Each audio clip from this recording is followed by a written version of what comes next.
নমস্কার, আমি অসীম। আপনাদের সবাইকে স্বাগতম আমাদের ইউটিউব চ্যানেল পলিটি উইথ অসীমে। আজকে মূলত আমরা আবার সেই প্রিভিয়াস ইয়ার কোয়েশ্চেন 2018-এর অলরেডি আমরা 80 নাম্বার কোয়েশ্চেন পর্যন্ত করে নিয়েছি। আজকে আমরা মূলত শুরু করব 81 নাম্বার কোয়েশ্চেন থেকে। এবং কিছুদিন আগে আমাদের কমেন্ট বক্সে এবং আমাদের ডাইরেক্ট হোয়াটসঅ্যাপে অনেকজনই মেসেজ করেন অ্যাকচুয়ালি আমাদের এই প্রিভিয়াস ইয়ার কোয়েশ্চেনগুলো করে এই ওয়েতে করে অ্যাকচুয়ালি আমাদের কী প্রফিট হবে। সো তাদের জন্য যারা আমাদের মেসেজ করে, আমি পার্সোনালি অনেকজনকে আনসার দিয়েছি, কিন্তু আপনাদেরকে লাস্টে আমি একটা কথা বলবো, এই যে এই টাইপের যে কোয়েশ্চেনগুলোকে আপনারা অ্যানালাইসিস করে আপনারা যেদিন এক্সাম দিয়ে আসবেন ওই দিন আপনারা রিয়েলাইজ করবেন যে এই অ্যানালাইসিস, এই যে টাইপের ইনফরমেশনগুলো, যেগুলো প্রত্যেকটা কোয়েশ্চেনের সাথে অনেকগুলো ইনফরমেশন থাকে, অপশনাল অ্যানালাইসিস থাকে, অপশনগুলোর অ্যানালাইসিস থাকে। সো এই যে টাইপের ইনফরমেশনগুলো অ্যাকচুয়ালি কতটা ইম্পর্টেন্ট যেদিন আপনি এক্সাম দিয়ে আসবেন এবং যেদিন আপনি কোয়েশ্চেনগুলো অ্যাটেম্প্ট করতে যাবেন, বা যে কোনো সময় আপনি এক্সাম, আমি বলবো কি এক্সাম দেওয়ার কোনো দরকার নেই, আপনি কোনো একটা জায়গা থেকে মক টেস্ট অ্যাপ্লাই করুন, আপনি কোনো একটা জায়গা থেকে মক টেস্টের জন্য অ্যাটেম্প্ট করুন, then you can realize the importance of this kind of session. It's really helpful for all the candidate those who are preparing for STPGT political science specially. Okay, আজকে মূলত আমরা প্রিভিয়াস ইয়ার কোয়েশ্চেনের 2018-এর আমরা 81 number question থেকে আমরা শুরুয়াত করব। ওকে, তার আগে একটা ছোট্ট ইনফরমেশন আমি দিয়ে রাখি, আপনারা যারা আমাদের 1000 কোয়েশ্চেনের সিরিজ নিতে চান, দিট ইজ ভেরি মাচ ইম্পর্টেন্ট। আমি বলবো যাদের প্রিপারেশন অনেকটা হয়েছে বা যাদের প্রিপারেশন মোটামুটি হয়েছে, আপনাদের এখন মোস্ট ইম্পর্টেন্ট যে কাজটা হলো সেটা হলো কোয়েশ্চেন সলভ করা। আর কোয়েশ্চেন সলভ করার ক্ষেত্রে আমাদের এই 1000 কোয়েশ্চেন আপনাকে রিয়েলি অনেকটাই হেল্প করে, আমরা সেই আশ্বাস রাখতে পারি। আর সেই কোয়েশ্চেনগুলো আপনি নেওয়ার জন্য আপনি আমাদের এই নাম্বারে যোগাযোগ করতে পারেন, that means it is a WhatsApp number, আপনারা হোয়াটসঅ্যাপ করতে পারেন। ওকে, আই থিঙ্ক এই জিনিসগুলো আপনাদেরকে অনেকটাই হেল্প করবে আপনাদের প্রিপারেশনকে বুস্ট করতে এবং প্রিপারেশনকে আরও ওয়ান কাইন্ড অফ ইফিশিয়েন্ট ওয়েতে এগিয়ে নিয়ে যেতে। ওকে, চলুন এবার আমরা ডাইরেক্ট কোয়েশ্চেনে চলে যাচ্ছি। কোয়েশ্চেন কী বলছে আমরা দেখিনি। প্রথম কোয়েশ্চেন আমরা 81 নাম্বার কোয়েশ্চেন থেকে শুরু করব এবং কোয়েশ্চেন সলভ করার যে way, it is similar to previous, যেভাবে আমরা প্রিভিয়াস সময়ে আমরা কোয়েশ্চেন সলভ করে এসেছি, অন দ্যাট ওয়ে আমরা এখনও এই যতগুলো কোয়েশ্চেন বাকি আছে এবং 2022টা বাকি রয়ে গেছে, আমরা এই ওয়েতে আমরা এগুলো সলভ করব। এবং আপনারা একটা কমেন্ট বক্সে একটা জিনিস জানাবেন, আমি একটা জিনিস ভাবছি যে আপনাদের যে ডাউটগুলো আছে বা আপনাদের যদি কোনো কোয়ারিজ থাকে, দেন আমরা একটা লাইভ সেশন করে আপনাদের সাথে ডাইরেক্ট ইন্টারেক্টের মাধ্যমে আপনাদের যে ডাইরেক্ট যে আপনাদের যদি কোনো কোয়ারিজ থাকে বা টপিক রিলেটেড যদি কোনো কোয়েশ্চেন থাকে, সেটা আমরা ডাইরেক্ট লাইভ সেশনের মাধ্যমে আপনাদের থেকে আপনাদের যে ডাউটগুলো আমরা সলভ করার চেষ্টা করতে পারি। সো আপনারা বলবেন, যদি আপনাদের অ্যাটলিস্ট যদি আমি 7-8-10টা কমেন্ট যদি পাই যে আপনাদের কাছ থেকে, দেন আমি লাইভ সেশন চালু করব, যেখানে আপনাদের ডাউটগুলো আমি ডাইরেক্ট নেব এবং উইদিন টাইম আমি ট্রাই করবো যে সলিউশন প্রোভাইড করার। ওকে, রিগার্ডিং দ্য সাবজেক্ট, অন্য কোনো বিষয় না, রিগার্ডিং দ্য সাবজেক্ট আপনাদের যদি কোনো ডাউট থাকে, আমি আপনাদের উইদিন টাইমে আমি চেষ্টা করব লাইভ সেশনের মধ্যে আপনাদের সলভগুলো আপনাদেরকে আপনাদের ডাউটগুলো ক্লিয়ার করতে। রিজন ইজ দ্যাট অনেক সময় আপনাদের অনেক কোয়েশ্চেন থাকে, যে কোয়েশ্চেনগুলো অনেক সময় আপনারা কমেন্ট বক্সে করবেন, মানে দ্যাট মিনস আপনারা ভাবেন যে কমেন্ট বক্সে আপনাদের কোয়েশ্চেনটা আমি রাখবো, বাট অনেক সময় আপনারা আবার ভাবেন যে না, আমি এই কোয়েশ্চেনটা রাখবো না। সো ফর দ্যাট পারপাস আমি ভাবলাম যে যদি পসিবল হয় আমরা লাইভ সেশন অর্গানাইজ করব, but it is depend on your opinion. That means আপনারা যদি চান, then we will conduct the live session. Through this live session we will solve the doubts from your side. Okay, চলুন আমরা অনেকটা কথা বলে নিলাম, এবার আমরা ডাইরেক্ট কোয়েশ্চেনের দিকে দেখছি। 81 নাম্বার কোয়েশ্চেন কী বলছে, বর্তমানে কমন্স সভা ক্যাবিনেটকে নিয়ন্ত্রণ করে না, বরং ক্যাবিনেটই কমন্স সভাকে নিয়ন্ত্রণ করে। কে বলেছে? অর্থাৎ today is not the house of Commons which controls the cabinet, but the cabinet which controls the house. বলছে যে বর্তমান সময়ে এই যে কমন্স, হাউস অফ কমন্স ক্যাবিনেটকে নিয়ন্ত্রণ করে না, কিন্তু ক্যাবিনেটই হাউস অফ কমন্সকে নিয়ন্ত্রণ করে। সো আমি আপনাদের একটা জিনিস বলে রাখি, এই যে হাউস অফ কমন্স এটা কি? হাউস অফ কমন্স হলো আমাদের যে ব্রিটেন আছে, ব্রিটেনের যে পার্লামেন্ট আছে, পার্লামেন্টের যে দুইটা চেম্বার, একটা হলো হাউস অফ কমন্স, একটা হলো house of lords. Okay, I think it's clear যে দুইটা চেম্বার ব্রিটেনের পার্লামেন্টের, there have two chamber, house of commons যেটাকে আমরা লোয়ার হাউস বলি, আর হাউস অফ লর্ডস যেটাকে আমরা আপার হাউস বলি, ওকে, আপার হাউস বলি। So this is the ultimate information যে কোয়েশ্চেনটার রিগার্ডিং। চলুন এবার আমরা কোয়েশ্চেনটা সলিউশনের দিকে দেখি। অ্যাকচুয়ালি এই স্টেটমেন্টটা কে দিয়েছে? তিনি বলছেন যে মানে বর্তমান সময়ে হাউস অফ কমন্স ক্যাবিনেটকে নিয়ন্ত্রণ করছে না, কিন্তু ক্যাবিনেটে আসলে হাউস অফ কমন্সকে নিয়ন্ত্রণ করছেন। কথাটি কে বলেছেন? Ivor Jennings, okay. Ivor Jennings is the right answer. Option number A is the right answer. দেখুন যারা এখানে প্রিপারেশন বা যেখান থেকে প্রিপারেশন করছেন, আমাদের এই আইভর জ্যানিংস অ্যাজ ওয়েল এজ আমাদের ইন্ডিয়ান কনস্টিটিউশনের উপর যে ভ্যারিয়াস কাইন্ড অফ টিপ্পণী বলা যায় বা স্টেটমেন্ট বলা যায়, এই স্টেটমেন্টগুলো আপনাদেরকে একটু ভালোভাবে পড়তে হবে, okay. This is very much important statement যে আমাদের কনস্টিটিউশন নিয়ে ডক্টর বি আর আম্বেদকর কী বললেন, রাজেন্দ্র প্রসাদ কী বললেন, জওহরলাল নেহেরু কী বললেন। So this kind of information is very much necessary. আমি বলছি আপনারা যেখান থেকে পড়ছেন বা আমাদের সাথে যারা পড়ছেন, আমরা জানি অনেকটা স্টেটমেন্ট আমরা দেখেছি, পড়েছি এবং আমরা আগামী দিনগুলোতে পড়ব যারা আমাদের কাছে আছেন। এর বাইরে যারা অন্যখান থেকে পড়ছেন, যেখান থেকে পড়ছেন, আপনারা এই জিনিসগুলো ভালো করে পড়বেন। আপনারা যদি ইনস্টিটিউশন বা যেখান থেকে পড়ুন, আপনাদের যদি এই জিনিসগুলো যদি নাও পড়ে থাকেন, then now it's time to cover this all of the important information. Actually আমি এটার জন্য এখন আমার কাছে কোনো ইনফরমেশন নেই, না হলে আমি কিছু আপনাদের কোড আমি প্রোভাইড করতাম। আলটিমেটলি আপনারা এই জিনিসগুলো পড়বেন যে ইন্ডিয়ান কনস্টিটিউশনের উপরে doctor B R Ambedkar, Jawaharlal Nehru, Sardar Vallabhbhai Patel, আইভর জ্যানিংস, দেন লাইক ইন্ডিয়ান কনস্টিটিউশনের ফেডারেলিজমের কথা যদি বলি, কেজিভের, দেন আইভর জ্যানিংস তো বললাম, হ্যাঁ, Dicey. So this all are the important thinker এবং তাদের যে statement on the constitution base, তারা সবগুলো, যে আইভর জ্যানিংস কি জানেন? সে একজন ব্রিটিশ কনস্টিটিউশন এক্সপার্ট ছিলেন, ওকে, কনস্টিটিউশন এক্সপার্ট।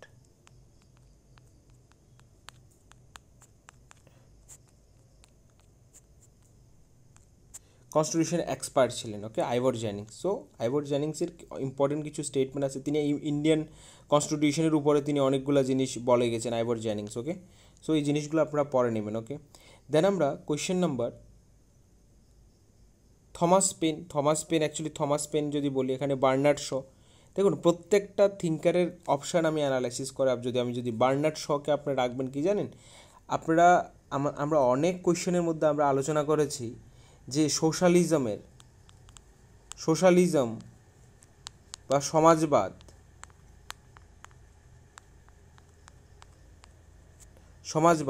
এই সমাজবাদের দুইটা টাইপস আছে। একটা হলো রেভলিউশনারি সোশ্যালিজম, একটা হলো ইভলিউশনারি সোশ্যালিজম, ওকে। এই হলো দুইটা সোশ্যালিজমের টাইপ। একটা হলো বিপ্লববাদী সমাজবাদ, রেভলিউশনারি সমাজবাদ, আর একটা হলো বিবর্তনবাদী সমাজবাদ। এই যে বার্নার্ড শ হলেন এই বিবর্তনবাদী সমাজবাদের একজন সাপোর্টার। আমি অপশানগুলো আলোচনা করে দিচ্ছি, okay. So this is very much important. কি এই যে বার্নার্ড শ হলো এই যে বিবর্তনবাদী সমাজবাদ আছে, এই যে সমাজবাদের দুইটা টাইপ, একটা হলো রেভলিউশনারি সমাজবাদ আর একটা হলো ইভলিউশনারি সমাজবাদ, ওকে। আমরা যদি বাংলায় একটা হলো বিপ্লববাদী সমাজবাদ আর একটা হলো আপনার বিবর্তনবাদী সমাজবাদ। এই যে বার্নার্ড শ হলেন একজন বিবর্তনবাদী সমাজবাদের সাপোর্টার, ওকে। তারপরে যদি থমাস পেন হলেন the supporter of classical liberalism, অর্থাৎ ধ্রুবীয় উদারবাদের সাপোর্টার ছিলেন তিনি। তার একটা থমাস পেনের একটা ইম্পর্টেন্ট স্টেটমেন্ট আছে, like state is the necessary evil. রাষ্ট্রকে নেসেসারি ইভিল কে বলেছেন? থমাস পেন, ওকে। থমাস পেন হল একজন ক্লাসিক্যাল লিবারেলিজম, ওকে। তিনটা স্টেটমেন্ট এখানে রাইট আনসার। আইভর জ্যানিংস এবং বার্নার্ড শ হলেন একজন বিবর্তনবাদী সমাজবাদের সাপোর্টার এবং থমাস পেন ছিলেন ক্লাসিক্যাল লিবারেলিস্ট, যিনি স্টেটকে ইভিল বলেছেন, নেসেসারি ইভিল, ওকে, নেসেসারি ইভিল বলেছেন, ওকে, স্টেটকে। আর যেটা ক্লাসিক্যাল লিবারেলিজমের একটা ইম্পর্টেন্ট স্টেটমেন্ট অর বিলিভ বলা যায়, okay. So I think this kind of information আমি বারবার বলছি, this is very much important. Actually এই টাইপের ইনফরমেশনগুলো আপনাকে তখনই হেল্প করবে যখন আপনি still you have studied something regarding this topic, like whenever I mention this thinker like Bernard Shaw, so আপনি তখনই আপনি বার্নার্ড শকে you can relate on that way যখন আপনি যে সমাজবাদের টাইপসগুলো যখন আপনি পড়বেন, যে লাইক বিবর্তনবাদী সমাজবাদ কী, হ্যাঁ, তারপরে আপনার বিপ্লববাদী সমাজবাদ কী। So when you have the idea regarding this topic, then you can easily like make the relation between them, যে আমি যা বলছি এটার সাথে আপনি রিলেশন তৈরি করতে পারবেন। দেখুন আমার এই কোয়েশ্চেনগুলো সলভ করার মেইন মোটিভ হলো আপনাদেরকে একটা টপিকের ডেপথনেস সম্পর্কে কতটুকু আপনাদের এক্সামের পার্সপেক্টিভে ইম্পর্টেন্ট, এবং একটা কোয়েশ্চেনকে আপনি দেখার যে ডাইমেনশনগুলো আপনাদের সামনে তুলে ধরা, অ্যাজ ওয়েল এজ নেক্সট বার কোয়েশ্চেন কোনখান থেকে আসতে পারে। নেক্সট বার এটা আসতে পারে, আমি বললাম এখন যে বার্নার্ড শকে দিয়ে বলবেন তিনি কোন থিওরির সাপোর্টার, ঠিক আছে, বা এই যে থমাস পেন বললাম, আমি বললাম সে ক্লাসিক্যাল লিবারালিজমের supporter, as well as state is a necessary evil, যে স্টেটমেন্টটা থমাস পেনের। সো এরকম টাইপের স্টেটমেন্ট এক্সামে আসতে পারে। ওকে, চলুন আমরা এবার কোয়েশ্চেন নাম্বার 82 এর দিকে যদি দেখি। কোয়েশ্চেন নাম্বার 82 কী বলছে?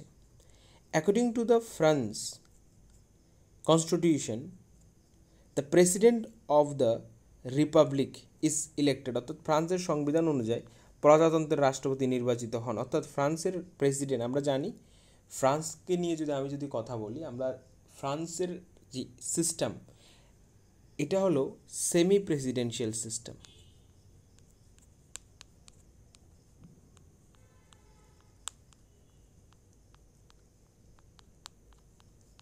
সেমি প্রেসিডেন্সিয়াল সিস্টেম অর্থাৎ ফ্রান্সে প্রাইম মিনিস্টার এবং প্রেসিডেন্ট দোনোজনই পিপল দ্বারাই ইলেক্টেড, নির্বাচিত হন। আমাদের ভারতে যদি বলি prime minister he is elected, that means the MP.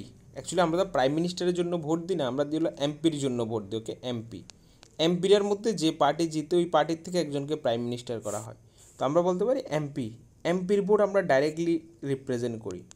Then we are take the part in the election of MP. এই যে লোকসভার ইলেকশনে আমরা এমপিদের জন্য ডাইরেক্ট ইলেকশনে আমরা পার্ট নিই, কিন্তু প্রেসিডেন্টের ইলেকশনে আমরা পার্ট নিই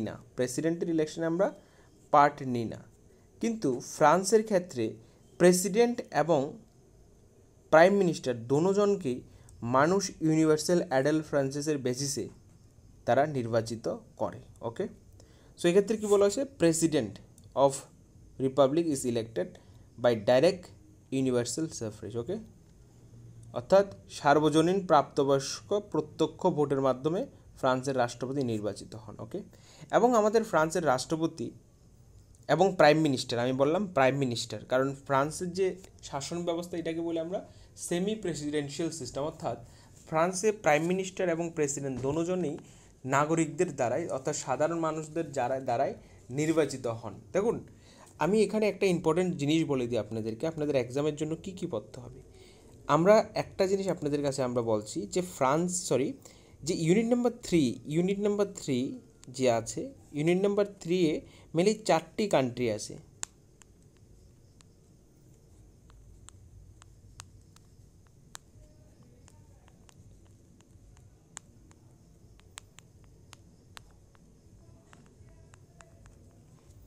ফ্রান্স, এই 4টা কান্ট্রি সম্পর্কে আপনাদের ইন ডেপথ অ্যানালাইসিস বা আপনাদের নলেজ থাকতে হবে। চায়না যদি বলি, China is one party system, China one kind of unitary system আমরা দেখি। ইউএসএ একটা পিওর ফেডারেল কান্ট্রি, বাট তাদের গভর্নমেন্ট স্ট্রাকচার কি? Presidential form of government. Okay, pure federal country. Britain যদি বলি, যে ব্রিটেনের কি, ব্রিটেন তাদের পার্লামেন্টে কিন্তু 2টা চেম্বার আছে, বাট তারা কিন্তু ফেডারেল কান্ট্রি না। ঠিক, ফ্রান্স যদি বলি, ফ্রান্স কিন্তু unitary country, but still political সিস্টেমের ক্ষেত্রে তারা মাল্টি পার্টি সিস্টেম ফলো করে। তাদের যে স্ট্রাকচার এটা হলো সেমি প্রেসিডেন্সিয়াল, অর্থাৎ প্রাইম মিনিস্টার এবং প্রেসিডেন্ট দোনোজনই জনগণের ভোটে নির্বাচিত হয়। কিন্তু আমাদের ইন্ডিয়াতে, ইউএসএ শুধুমাত্র প্রেসিডেন্ট আছে, প্রেসিডেন্সিয়াল ফর্ম জনগণের দ্বারা নির্বাচিত হয়। চায়নাতে আমরা যদি দেখি যে হেড, তিনি চায়নার যে হেড তিনি প্রিমিয়াম, তিনি জনগণের দ্বারা নির্বাচিত হন। ব্রিটেনের ক্ষেত্রে যে আমরা যদি দেখি যে কমন্সের যে পিপল যারা আছে, হাউস অফ কমন্স, তারা জনগণের দ্বারা নির্বাচিত হন ডাইরেক্টলি। বাট ফ্রান্সের ক্ষেত্রে প্রেসিডেন্ট এবং প্রাইম মিনিস্টার দোনোজনই জনগণের দ্বারাই ডাইরেক্টলি নির্বাচিত হন। ওকে, এই যে প্রত্যেকটা কান্ট্রি, যে 4টা কান্ট্রি আমাদের সিলেবাসে মেনশন করা আছে, then you can also added the ইন্ডিয়ার স্ট্রাকচারটা আমরা অলরেডি পড়ি, বাট আপনি কম্পারেটিভ ওয়েতে স্টাডি করতে পারেন। ওকে, এই 4টা কান্ট্রির মধ্যে কী কী ডিফারেন্স যখন আপনি পড়বেন, automatically you can realize the difference. যখন আপনি ধ্যান দিয়ে মনোযোগ সহকারে এই যে কান্ট্রিগুলোর বেসিক যে structure, government system, party system, then power sharing system, so আপনি অটোমেটিকলি আপনি ইন্ডিয়ার সাথে কম্পেয়ার করে নিতে পারবেন। সো ওই বেসিসে আপনাকে ভালো করে এগুলো রিভিশন দিতে হবে। ওকে, সো রাইট অ্যান্সার হলো কি option number A is the right answer. Okay, তারপরে যদি বলি the constitution of the 5th republic came into existence on, অর্থাৎ আজকে যে কনস্টিটিউশনের উপর বেসড করে ফ্রান্স গভর্নমেন্ট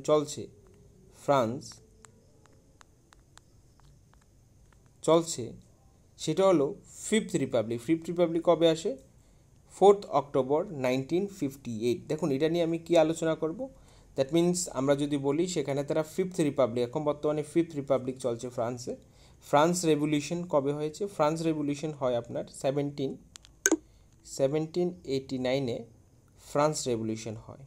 ওকে, ফ্রান্স রেভলিউশনের পরে এততে তাদের ফার্স্ট রিপাবলিক আসে, দ্যাট মিনস তাদের গভর্নমেন্ট ফর্ম হয়, হ্যাঁ, এখানে তাদের একটা পার্লামেন্টারি সিস্টেম স্টাবলিশড হয়। সো এভাবে করতে করতে তাদের টোটাল আজকে যেই কনস্টিটিউশন তাদের এখানে রান করছে সেটা হলো 5th রিপাবলিক, যেটা আপনার sorry just a minute, 5th republic হলো এটা answer, option number B is the right answer. 1958 4 October, that is the right answer, option number B is the right answer, যেটা ফ্রান্সের এখন 5th রিপাবলিক চলছে। ওকে, আমি বারবার বলছি, আমি যদি এখানে যদি এই জিনিসগুলো নিয়ে আলোচনা করা যদি শুরু করি, it will be take lot of times. Okay, so আমি সিম্পলি আমি কোশ্চেনের থ্রুতে আলোচনা করে দিচ্ছি এবং আপনাদেরকে আমি এটা বলে দিচ্ছি যে আপনারা কোন কোন জায়গাগুলো থেকে 100% টপিকগুলো কভার করে যাবেন। আমি বারবার বলছি, ফ্রান্সের এ টু জেড ইনফরমেশান আপনার জানা থাকতে হবে, চায়নার এ টু জেড ইনফরমেশান আপনার জানা থাকতে হবে, ব্রিটেন এবং ইউএসএ 4টা কান্ট্রি আমাদের এখানে মেনশন করা আছে। So as a students of PGT, so you need to cover all the 4 countries and their government structure, তাদের সরকারের যে গঠন, their power sharing system, their party system, and their the legislative, executive, judiciary system. Okay, and this kind of all the information you need to gain. ওকে, আপনার এই ইনফরমেশনগুলোকে gain করতে হবে, otherwise আপনার যে কম্পারেটিভ পলিটিক্স আমাদের ইউনিট নাম্বার 3, আমি বারবার বলছি, you can get at least 15 question, কমপক্ষে আপনি 50 কোয়েশ্চেন 100% পাবেন। আমি কালকে যে কোনো একদিন সময় যদি পাই, আমি একটা ভিডিও করব, খুবই একটা দুর্দান্ত আমি একটা আপনাদেরকে জিনিস প্রোভাইড করব। আমি এখন বলবো না এই জিনিসটা কী, আপনারা যদি এই ভিডিওটা যদি দেখেন, আমি আপনাদেরকে এটা বলতে পারি যে আপনাদের একটা ভালো একটা আইডিয়া হবে যে কোন ইউনিট থেকে অ্যাকচুয়ালি কী টাইপের কোয়েশ্চেন আসতে পারে। এটা আমি অনেক দিন সময় দিয়ে এটা তৈরি করেছি, I think it's really work. যদি আপনারা এটা যদি ফলো করেন, আমি 1-2 দিনের মধ্যে এটার উপরে ভিডিও করব। ওকে, তারপরে যদি দেখি 84 নাম্বার কোয়েশ্চেন কী বলছে। 84 number question, the tenure of the National People's Congress of China is, আমি ডাইরেক্ট আনসার বলে দিচ্ছি, 5 years is the answer. National People's Congress কি? এটা হলো চায়নার আইনসভা বলা যায়, যেখানে চায়নার আইন তৈরি হয়, এটাকে বলা হয় আইনসভা, legislature. Okay,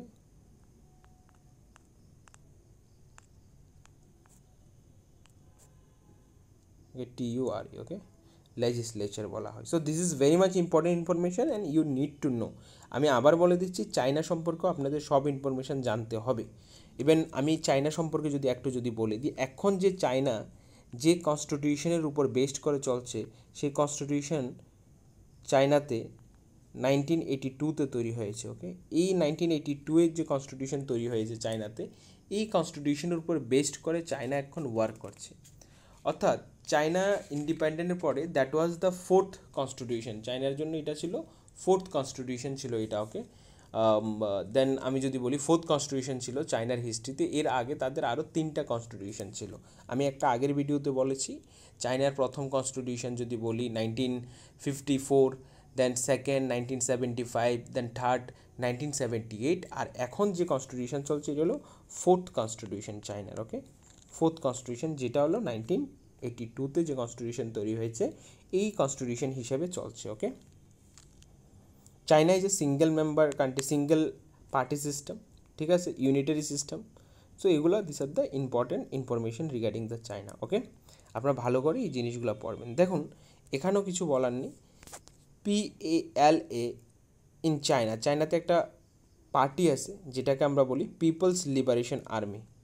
option number B is the right answer. এখানে আমি এক্সপ্লেন করবো না কোয়েশ্চেনটাকে, কারণ চায়না সম্পর্কে আমি বারবার বলছি আপনারা চায়না সম্পর্কে ভালোভাবে পড়বেন, তখন আপনারা এই ইনফরমেশনগুলো সম্পর্কে automatically you can make your self aware about the various kind of aspects of China. Okay, so people liberation army যেটা চায়নার one kind of important body in terms of army. Okay, then আমি যদি বলি 86 নম্বর question কী বলছে, great Britain is a federal unitary socialist or none of the অ্যাব।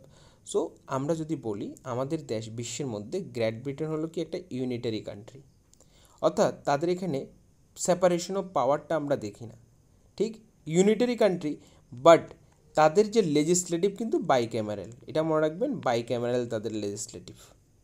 তাদের যে আইনসভা আছে, আইনসভার কিন্তু দুইটা চেম্বার, একটা হাউস অফ লর্ডস আর একটা হলো হাউস অফ কমন্স। বাট তাদের যদি সিস্টেম পাওয়ার ডিভিশনের ক্ষেত্রে সিস্টেমের কথা বলি, ব্রিটেনে কী আছে আপনার, ব্রিটেনে unitary system. Okay, I think it's clear, ব্রিটেনে unitary system. You need to remember the factual information, ব্রিটেনে ইউনিটারি সিস্টেম। এখনও পর্যন্ত যতগুলো কোয়েশ্চেন আমি করেছি দেখুন একটা কমন জিনিস যদি বলি, প্রত্যেকটা কোয়েশ্চেন কিন্তু আপনার কম্পারেটিভ পলিটিক্সের রিলেটিভ। ইভেন কম্পারেটিভ পলিটিক্সের 4টা কান্ট্রি, আমি আবার বলছি যে 4টা কান্ট্রি রিলেটিভ যে কোয়েশ্চেন, যতগুলো কোয়েশ্চেন করলাম প্রত্যেকটা কোয়েশ্চেন কিন্তু এই 4টা কান্ট্রি থেকেই ঘুরিয়ে ফিরিয়ে আসছে। ইভেন আমাদের সিলেবাসও কিন্তু এই 4টা কান্ট্রি আছে। So as a like aspirant you need to prepare regarding this all the 4 countries A to Z information, আমি বারবার বলছি A to Z information you need to know. Okay, then আমরা মুভ করছি question number, unitary system means কি, যেখানে power it is concentrate on single hand, you can say that single hand. Okay, আর federal কান্ট্রির যদি উদাহরণ যদি বলি, USA is really federal country. Okay, আমরা যদি বলি ইন্ডিয়া কি আদৌ কি ফেডারেল কান্ট্রি, অনেক সময় অনেকজন মানুষ আমি দেখেছি এটা নিয়ে অনেকটা কনফিউশনে থাকেন। India is a quasi federal country, that means ইন্ডিয়ার যে ফেডারেল সিস্টেম না, এটার মধ্যে ইউনিটারি সিস্টেমেরও মিক্সচার আছে। সো এই কারণে এটাকে আমরা কোয়াসি ফেডারেল কান্ট্রি বলি। অর্থাৎ কোয়াসি মিনস এখানে বোঝাচ্ছে যে এখানে আমাদের ইন্ডিয়ান কনস্টিটিউশন এরকম অনেক সময় আমরা দেখতে পাই যে এক সময় আমাদের ইউনিটারি প্রিন্সিপালগুলোকে ফলো করতে হয়, মানে আমাদের যে federal system it is not purely federal like ইউএসের যে ফেডারেল সিস্টেম এটা হলো পিওর, ইউএসের ফেডারেল সিস্টেম হলো একদম pure federal system. Okay, but আমাদের ইন্ডিয়ারটা যে পিওর না, এটা হলো কোয়াসি ফেডারেল কান্ট্রি। ওকে, দেন আমরা মুভ করছি question number 78, the first 10 amendment to the constitution of USA are known, অর্থাৎ আমেরিকান সংবিধানের প্রথম 10টি সংবিধান যে নামে পরিচিত, কী নামে পরিচিত, বিল অফ লিবার্টি স্বাধীনতার বিল, পার্লামেন্ট বিল অধিকারের bill, bill of rights. American constitution যে আমাদের কাছে আমরা জানি America USA it is got the independent, এততে আমরা জানি American constitution came into force 89। Okay fine, দুইটা ইনফরমেশন লিখে দিলাম। তারপর আমেরিকান কনস্টিটিউশনের যে প্রথম 10টি অ্যামেন্ডমেন্ট, ফার্স্ট 10 অ্যামেন্ডমেন্ট, এটাকে বলা হয় বিল অফ রাইটস। এবার প্রথম আমি বেসিক জিনিসটা আপনাদেরকে বলে দিই, আপনাদের মধ্যে একটা কোশ্চেন থাকতে পারে যে প্রথম 10টা সংবিধান সংশোধনকে আমরা কেন বিল অফ রাইটস বলছি, why we are calling it as a bill of rights. Reason is that American কনস্টিটিউশনের যে প্রথম 10টা সংবিধান ছিল, প্রথম 10টা সংবিধান সংশোধন ছিল, প্রত্যেকটা সংশোধন মানুষের liberty, right to speech, right to move, that means মানুষের স্বাধীনতা এবং অধিকারের সাথে যুক্ত ছিল প্রথম 10টি সংবিধান সংশোধন। তাই একসাথে প্রথম 10টি সংশোধনকে কি বলা হচ্ছে? বিল অফ রাইটস বলা হচ্ছে। আশা করি বুঝতে, আমি একবার সিম্পলভাবে বললাম। আপনি যদি বইতে যান অনেকগুলো টেকনিক্যাল টার্মস পাবেন, but I am mentioning it very much simple way. That means that the first 10 Constitution Amendment of USA, it is called the Bill of Rights. Reason is that first 10টা যে amendment ছিল American কনস্টিটিউশনে, these all amendments were related to the liberties, right of the common citizen, অর্থাৎ মানুষের অধিকার, স্বতন্ত্রতা, স্বাধীনতা এইসবের সাথে যুক্ত ছিল প্রথম 10টি সংবিধান সংশোধন। এই কারণে এটাকে বিল অফ রাইটস বলা হয়। দেখুন এবার নেক্সটবার আপনার কোয়েশ্চেনে কী আসতে পারে, এবার তো বিল অফ রাইটস বলেছে, ঠিক না? নেক্সটবার আসতে পারে বিল অফ রাইটস অ্যাকচুয়ালি কবে এসেছে? 1791। That is very much important information যে বিল অফ রাইটস কবে এসেছে। আসতে পারে বিল অফ রাইটস কি, আমি এক্সপ্লেন করলাম বিল অফ রাইটস কি। The first 10 constitution amendment of the USA, it is called the bill of rights.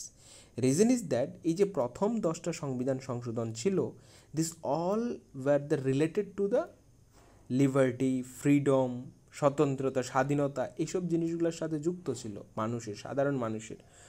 On that basis it is called the bill of rights. আর bill of rights কবে এসেছে? 1791। Okay, so I think this kind of information is enough from this question. Okay, then আমরা দেখি question number 88. The National People's Congress in China meet at least, অর্থাৎ চীনের জাতীয় গণ কংগ্রেস অধিবেশন বসে। এই যে আমি একটু আগে বললাম, এটা হলো চায়নার আইনসভা, যেখানে আইন তৈরি হয়। ওকে, লেজিসলেচার। ওকে, সো এখানে এক্সপ্লেন করার কোনো কিছু আমি তেমনভাবে দেখছি না। সিম্পলি যদি বলি, ওয়ান্স ইন এ ইয়ার, তারা বছরে অন্তত একবার তারা বসবে। Okay, once in a year. So I think এই কোয়েশ্চেনটা এক্সপ্লেন আমি করবো না, জাস্ট সিম্পলি বলে দিলাম ওয়ান্স ইন এ ইয়ার। ওকে, চলুন তারপরে question number, just a minute, question number 98।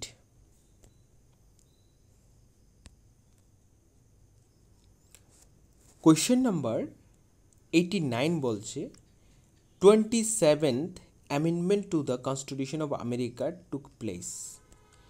আমি এই কোয়েশ্চেনটার সাথে অনেকটা জিনিস না এক্সপ্লেনেশন করার আছে।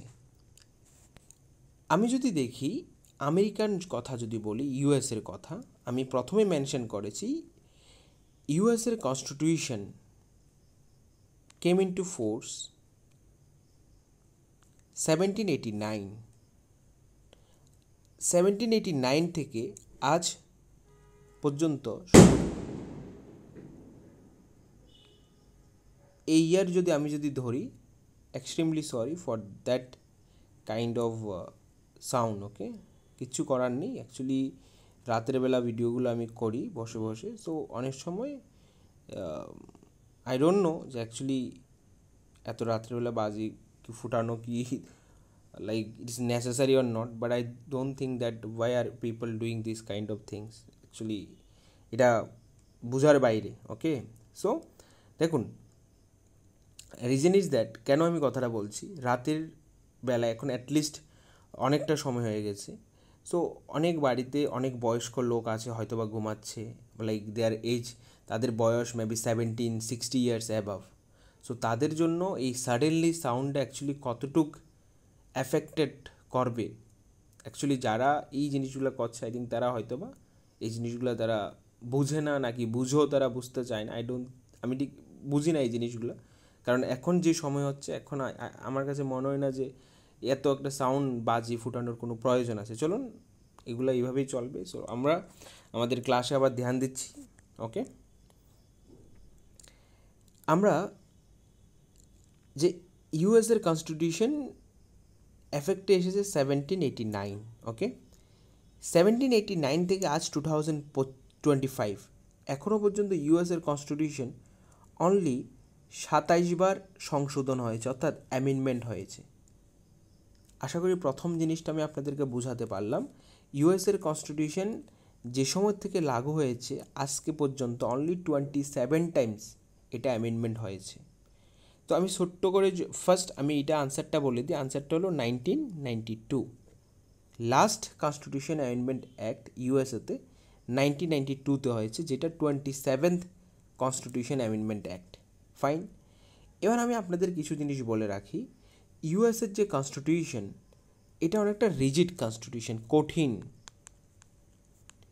এটাকে চেঞ্জ করা না এত একটা ইজি নয়। It is so much difficult to change it. Okay, কারণ একটা কনস্টিটিউশন চেঞ্জ করতে, কনস্টিটিউশনাল কোনো অ্যাসপেক্টসকে চেঞ্জ করতে ইউএসএ হয়তো বা 4-5 বছরও লেগে যায়। সো এই কারণে আমার ইউএসের কনস্টিটিউশনকে আমরা রিজিড কনস্টিটিউশন বলি, কঠিন। ওকে, আর আমাদের ইন্ডিয়ান কনস্টিটিউশনকে কী বলি আমরা? রিজিড এবং ফ্লেক্সিবল, দুইটার মিডলে বলি, অর্থাৎ মিক্সচার অফ বোথ। যেভাবে আমরা ব্রিটেনের কনস্টিটিউশনকে আমরা ফ্লেক্সিবল বলি, ওকে, সেমভাবে ইউএসের কনস্টিটিউশনকে আমরা রিজিড মানে কঠিন, ফ্লেক্সিবল মানে কি নরম। ওকে, সো এই দুইটা জিনিস ব্রিটেন অ্যান্ড ইউএসএ। ওকে, আর আমাদের ইন্ডিয়ান কনস্টিটিউশনকে এই দোনোটার মিক্সচার বলি। ওকে, এই দোনোটার মিক্সচার বলি আমাদের ইন্ডিয়ান কনস্টিটিউশনকে। Okay, so this is the right answer. 1992 27 number constitution amendment act, and that was the last amendment of American constitution, USA constitution. ওকে, তারপরে যে আমরা যদি বলি পরবর্তী কোয়েশ্চেন 90 নাম্বার কোয়েশ্চেন, আমরা যদি বলি 90 নাম্বার কোয়েশ্চেন কী আছে আমরা দেখি। দ্য ফ্রেঞ্চ পার্লামেন্ট কনসিস্ট, অর্থাৎ ফ্রান্সের পার্লামেন্ট গঠিত হয়। ইজি কোয়েশ্চেন, যে অ্যাকচুয়ালি ফ্রান্সের যে পার্লামেন্ট আছে এই পার্লামেন্টের কয়টা চেম্বার আছে এটাই জানতে চাইছে আপনার কাছ থেকে। তো আমরা যদি বলি ফ্রান্স কনস্টিটিউশনের মেনলি দুইটা চেম্বার আছে, একটা হলো কি সিনেট বলা হয়, আর একটা হলো national assembly. The right answer is option number B. সিনেটকে কী বলা হয়? আপার হাউস, আর ন্যাশনাল অ্যাসেম্বলিকে বলা হয় lower house. So I think this is the simple information, যে আমাদের যে ফ্রান্সের যে পার্লামেন্ট সেটা হলো বাইক্যামেরাল, দ্যাট মিনস দুইটা চেম্বার, দ্বিকক্ষ বিশিষ্ট। সিম্পলি যদি বলি সেখানে দুই কক্ষ কি, একটা হলো সিনেট, একটা হলো national assembly. Okay, senate and জাতীয় সভা।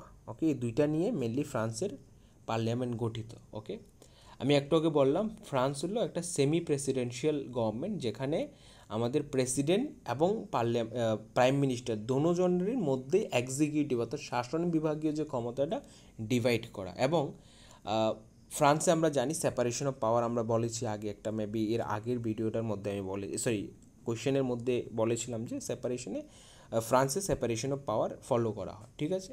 বাট ফ্রান্সে যে এক্সিকিউটিভ মানে শাসন বিভাগ যে ক্ষমতা, এটা প্রেসিডেন্ট এবং প্রাইম মিনিস্টারের মধ্যে ভাগাভাগি থাকে। এবং ফ্রান্সের মোস্ট ইম্পর্ট্যান্ট একটা জিনিস, যেটা প্রেসিডেন্ট এবং প্রাইম মিনিস্টার দোনোজনেই আমাদের, দ্যাট মিনস ফ্রান্সের জনগণের দ্বারাই, একদম প্রথম কোয়েশ্চেনটা যখন আমরা করি, জনগণের দ্বারাই নির্বাচিত হয়, অর্থাৎ সর্বজনীন প্রাপ্তবয়স্ক ভোটাধিকার সিস্টেমে। Okay, so this is the explanation of question number 90। Okay, then 91 number question কী বলছে আমরা যদি দেখি। Who among the following was the first to give the theoretical orientation to realism, অর্থাৎ এদের মধ্যে কে প্রথম বাস্তব তত্ত্বের একটি তাত্ত্বিক রূপ দিয়েছেন? দেখুন, থিওরিটিক্যাল ওরিয়েন্টেশন অফ রিয়েলিজম, অর্থাৎ বাস্তব তত্ত্বের একটি তাত্ত্বিক রূপ দিয়েছেন। রিয়েলিজম আমরা জানি, রিয়েলিজম আয়ারের আমাদের চ্যানেলে গেলে আপনি একটা ছোট্ট ভিডিও পাবেন, ওই ভিডিওর মধ্যে আমি আলোচনা করেছি আয়ারের দুইটা প্রমিনেন্ট থিওরি, মেইন ডিবেট বা আয়ারের দুইটা প্রমিনেন্ট থিওরি, একটা হলো আইডিয়ালিজম বা লিবারেলিজম, এবং অপোজিট সাইডে হলো আপনার রিয়েলিজম। এবং রিয়েলিজম পড়তে গিয়ে আমরা রিয়েলিজম আলোচনা করতে গিয়ে আমি এটাও বলেছি, রিয়েলিজমের সবচেয়ে থিওরিটিক্যাল যে মানুষটা কন্ট্রিবিউট করেছে বা রিয়েলিজমের আমরা বলতে পারি ফাদার যদি বলি মডার্ন সায়েন্সে বা আয়ারের কনটেক্সটে, হলো মর্গ্যান থাউ। মর্গ্যান থাউর একটা বই আছে পলিটিক্স অ্যামং নেশন।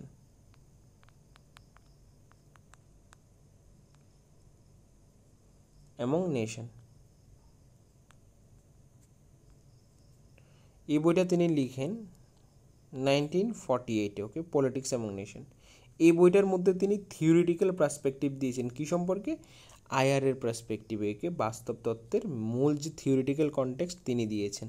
কে দিয়েছেন? মর্গ্যান থাওর, একটা বই আছে, তিনি, বইটার নাম হলো পলিটিক্স অ্যামং নেশন। এটাতে তিনি রিয়েলিজমের ছয়টা প্রিন্সিপালের কথা বলেছেন, ওকে, রিয়েলিজমের 6টা প্রিন্সিপালের কথা তিনি বলেছেন। This is very much important information exam perspective, okay. তারপরে যদি বলি আমি কোয়েশ্চেন নাম্বার 92, কোয়েশ্চেন নাম্বার 92 কি বলছে?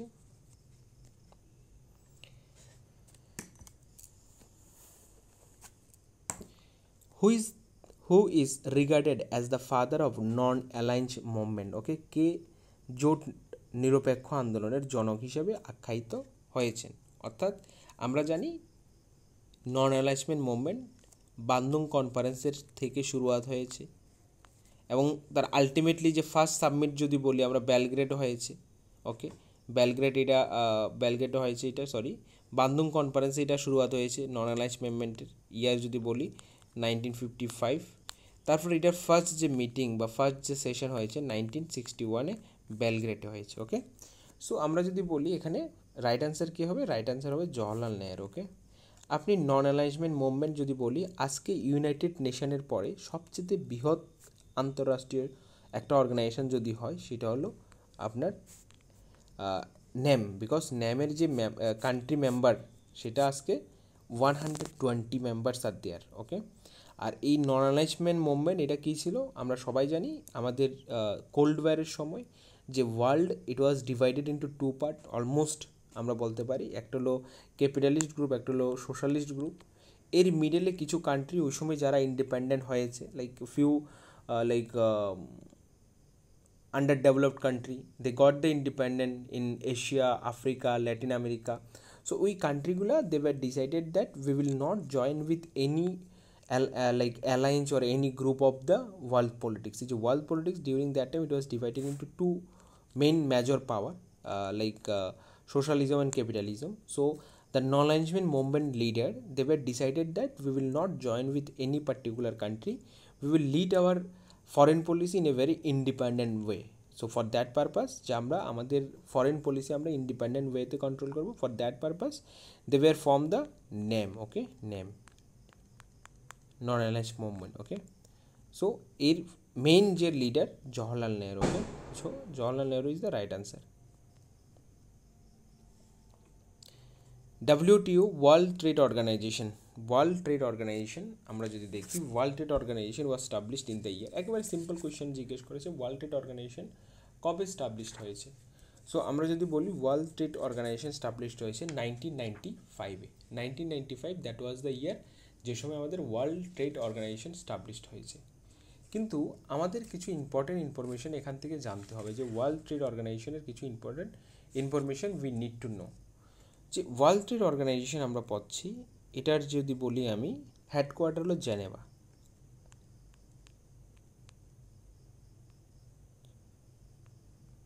জেনেভা, ওকে। ওয়ার্ল্ড ট্রেড অর্গানাইজেশনের আগের যে নাম ছিল সেটা ছিল গ্যাট,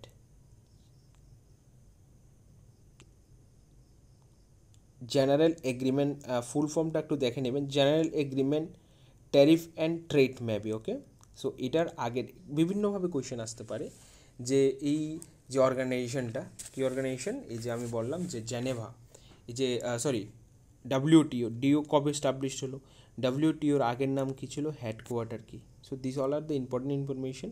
মেনলি এটা ওয়ার্ল্ড ট্রেডের উপর, ট্রেডিং সিস্টেমের উপর বেসড বা ট্রেডিং প্রসেসের উপর মেনলি তারা বেসড করে তৈরি করেছে, ওকে। তারপরের কোয়েশ্চেন যদি দেখি আমরা 94 number question, headquarter of ILO, this is the same answer, Geneva is the headquarter of ILO।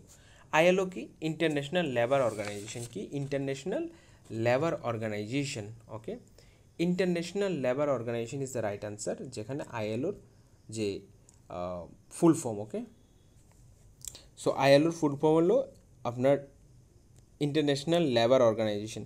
আমি যে গ্যাটের ফুল ফর্মটা কী বলেছে আমি আরেকবার একটু দেখিনি। গ্যাটের ফুল ফর্মটা WTO, it was established in 1995 and headquarter হলো আপনার জেনেভা। আর এই যে ডাব্লিউটিওর আগের নাম ছিল গ্যাট, GATT, এর ফুল ফর্ম হলো general agreement tariff and trade. Okay, আপনারা একটু চেক করে নেবেন হয়তো বা, বাট আমার কাছে আমার যে according to my knowledge this is the right answer. Okay, so আপনাদের এই ইনফরমেশনগুলো জানা খুবই দরকার। এবার আমরা আইএলও দেখলাম। প্রথম হলো আইএলওর ফুল ফর্ম কি? আইএলওর ফুল ফর্ম হলো international labour organisation, this is the right answer. এটার হেডকোয়ার্টার হলো Geneva and it was created in the year 1919। এটা 1919-এ তৈরি হয়েছিল।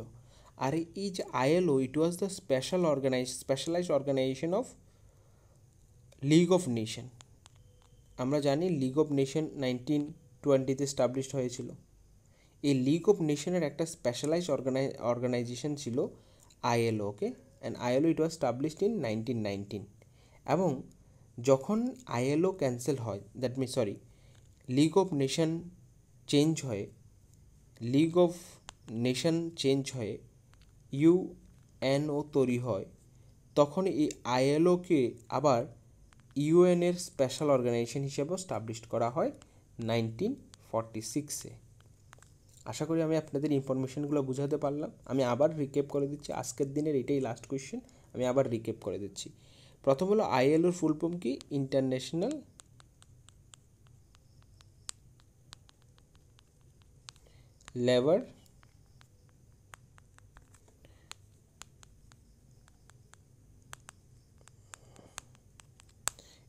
Labour organisation. Okay, it was established 19, এবং this ILO it was the specialised organisation of league of nation. League of nation it was established 1920. Okay, and League of Nations after the Second World War it was replaced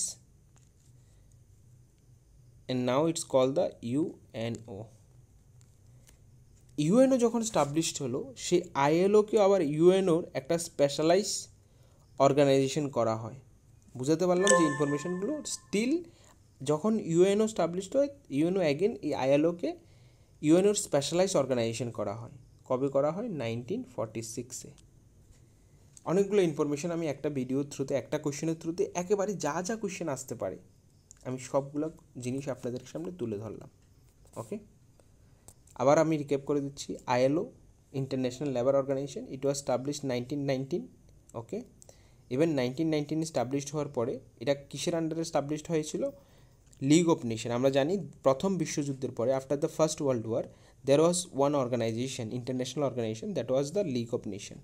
League of Nations it was established in 1920s, specifically যদি বলি 10 জানুয়ারি, if I not wrong. Okay, 10 জানুয়ারি এটা established হয়েছিল।